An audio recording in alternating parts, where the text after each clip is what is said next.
On the upper reaches of the Volga, around 280 kilometers north of Moscow, is the Russian town of Uglič.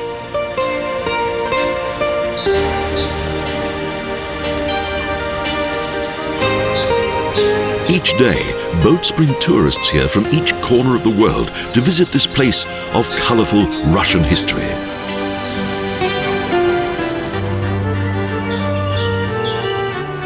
The Dimitrijevskaija Church is crowned with blue, onion-shaped domes that are adorned with stars.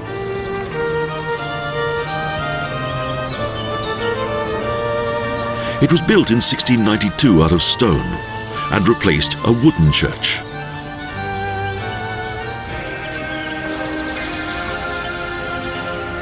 The red color of the church is a symbol of bloodshed. The incidents that occurred at this place of death gave rise to a time of confusion.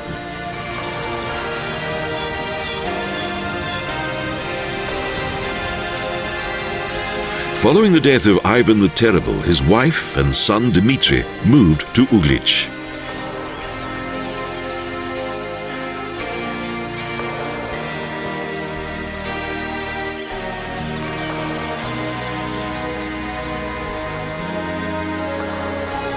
It is said that Regent Boris Godunov had him murdered in order to eradicate the Romanov Dynasty and thus become Tsar.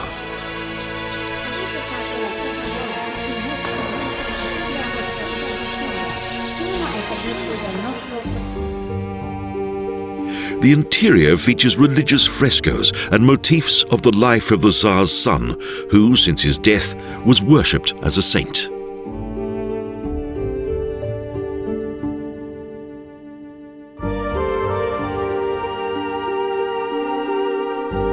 A huge icon shines out in a golden frame. It's an extraordinary work of the schools of Moscow, Uglič and Kostroma.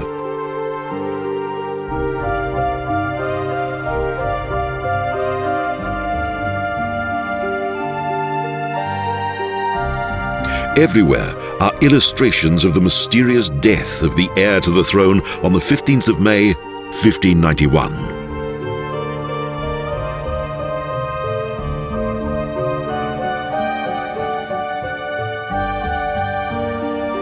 Ivan the Terrible had two sons.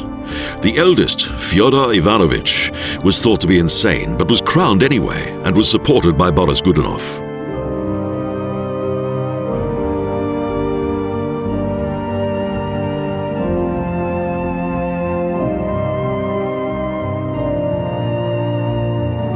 As Godunov's sister Irina was married to Fjodor Ivanovitch, his dream of becoming Tsar was almost a reality.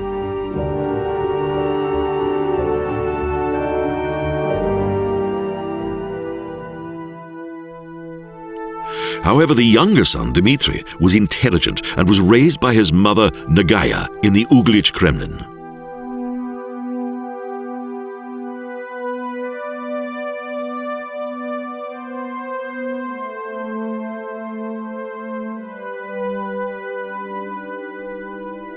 When news that the 8-year-old Zarevitch had fatally run into a knife while playing, it caused havoc.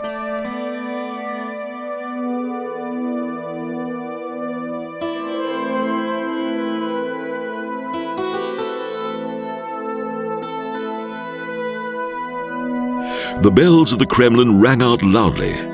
The Muscovite governor was slain, and the Uglič bell was symbolically removed.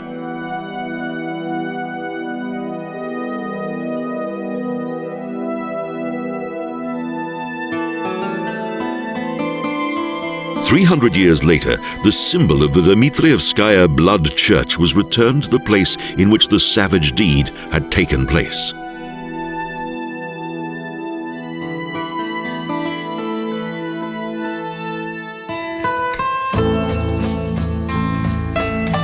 The Transfiguration of Our Lord Cathedral originated in 1485 as part of the Royal Palace Ensemble that was built under the rule of Sovereign Andrea.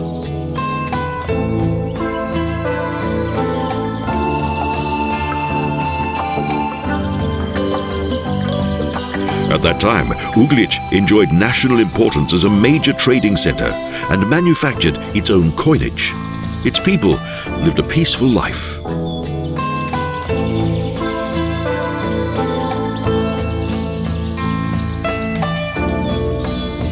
The sovereign had a Kremlin built in typical Russian style, a fortress with a wall, watchtowers, palace, and cathedral.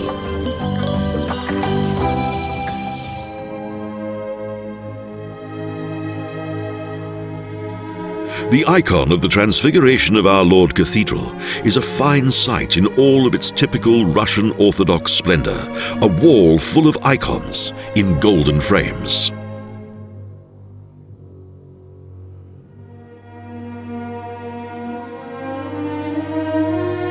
It is fortunate that this masterpiece has survived to the present day, but in 1611 Uglič was invaded and plundered by the Poles.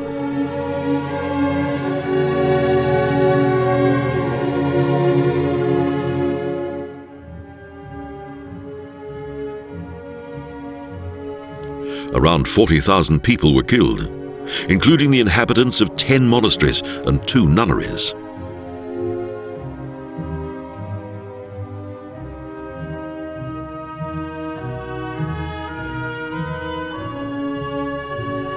Today, a team of restorers lovingly maintains the various churches and historic old town.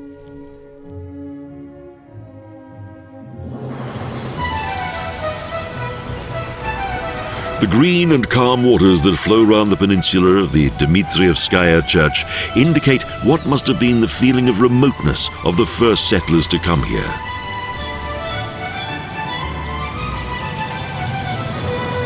In 1218, Uglič became capital of the principality of the same name, but soon afterwards it was conquered twice by the Mongols.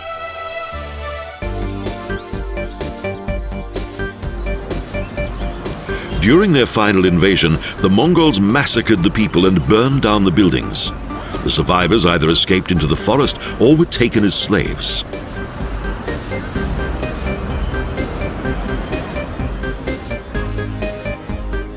After this, the town recovered slowly, but it was a new beginning.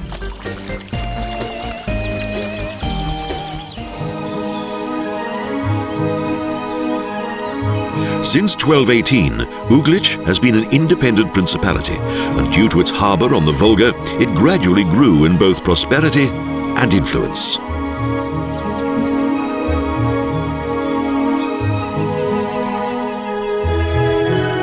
In 1326, the town and its surroundings were annexed from the Muscovite Principality, and in 1371, it was burned down by its enemies.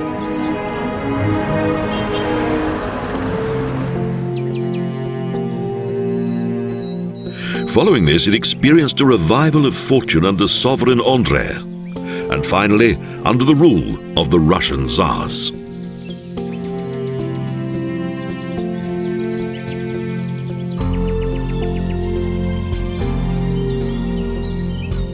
Tsar Ivan the Terrible created the basis of a multi-ethnic empire, but the mysterious death of his son and the takeover of power of Boris Godunov threatened this.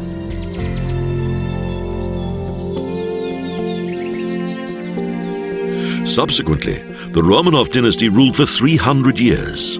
Uglič became a place of sadness, a place of remembrance of one of the most spectacular events in Russian history.